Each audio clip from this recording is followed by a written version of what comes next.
출근길 묵상 365 2021년 4월 16일 헬퍼십 동료를 향한 헌신. 직장 안에서 동료들과 우정을 가지면 좋은 점이 많습니다. 광범위한 설문조사를 통한 통계 수치로 톰 레스가 쓴 프렌드십이라는 책에서 이야기합니다. 일터에 절친한 친구가 있으면 어떤 장점들이 있을까요? 우선 고객들에게 더 충실해집니다. 직장 생활이 즐거우니까 그것이 고객을 향해 나타납니다. 적은 시간에 더 많은 일을 하는 효율성도 증가합니다. 이렇게 일터에 친구가 있는 것은 생산성 향상에도 도움을 줍니다. 회사 생활이 재미있으니 사고율도 줄어듭니다. 친구와 함께 이야기를 나누면 자신이 회사 내의 소식에 밝다고 느끼고 자기 의견이 가치가 있다고 생각하다 보니 아이디어를 내고 혁신을 도모하는 일이 가능해집니다. 또한 일터의 우정은 사표를 막는 접착제 역할도 합니다. 일이 힘들거나 직장을 떠날 생각이 들어도 마음 터놓는 친구로 인해 이직을 미루거나 포기하기도 합니다. 오늘 말씀은 누가복음 7장 4, 5절, 9절, 10절입니다. 이에 그들이 예수께 나와 간절히 구하여 이르되 이 일을 하시는 것이 이 사람에게는 합당하니이다. 그가 우리 민족을 사랑하고 또한 우리를 위하여 회당을 지었나이다 하니 예수께서 들으시고 그를 놀랍게 여겨 돌이키사 따르는 무리에게 이르시되 내가 너희에게 이르노니 이스라엘 중에서도 이만한 믿음은 만나보지 못하였노라 하시더라. 보내었던 사람들이 집으로 돌아가 보매 종이 이미 나아 있었더라. 백부장에게서 발견할 수 있는 두 번째 인간관계는 동료들과 가졌던 일종의 헬퍼십이었습니다. 동료 간의 우정은 주고받기로 나타난다는 점을 기본적으로 전제해야 합니다. 모든 인간관계가 그렇지만 일방적인 친구 관계는 그리 흔하지 않습니다. 일터 현장의 동료 관계도 마찬가지입니다. 백부장은 자신의 딱한 사정을 함께 나누고 도움을 청할 동료들이 있었습니다. 그들은 유대인 장로들이었습니다. 장로들은 아무리 점령군 지휘관이라지만 이방인이었던 백부장의 쉽지 않은 부탁을 잘 들어주었습니다. 아마도 유대인 장로들은 당시 유대교 사람들이 그랬듯이 나사렛 총구석에 목수 예수가 갑자기 등장해 군중들을 몰고 다니는 모습을 그리 탐탁하게 여기지 않았을 겁니다. 그런데 그 장로들은 이방인 장교의 요청에 따라 예수님에게 가서 간절히 요청했습니다. 막 30세에 불과한 예수님에게 나이 지긋한 사람들이 아마도 무릎을 꿇기라도 한 듯 간절히 부탁했습니다. 쉽게 상상할 수 있는 전경이 아닙니다. 우리도 치열한 비즈니스 현장인 일터에 이런 친구가 있다면 얼마나 좋겠습니까?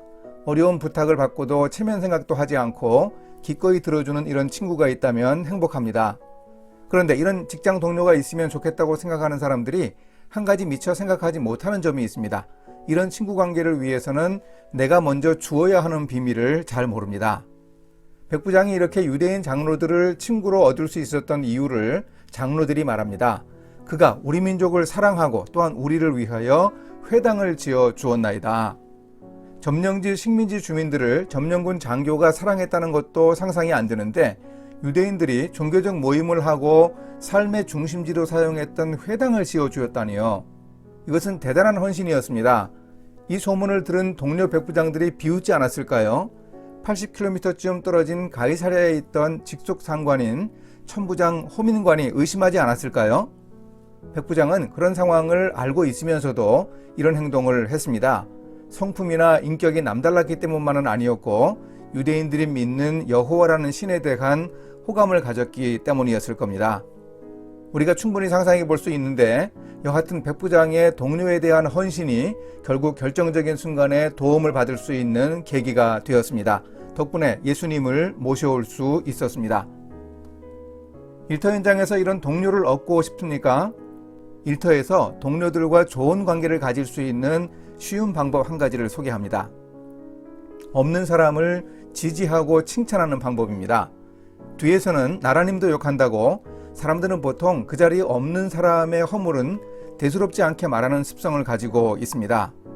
근거도 없는 추측과 험담이 점점 보태져 걷잡을 수 없게 되면 오늘 여기서 한 말은 오프 더 레코드라고 애매한 수습을 하기도 합니다. 하지만 그런 말은 거의 언제나 당사자에게 전달됩니다.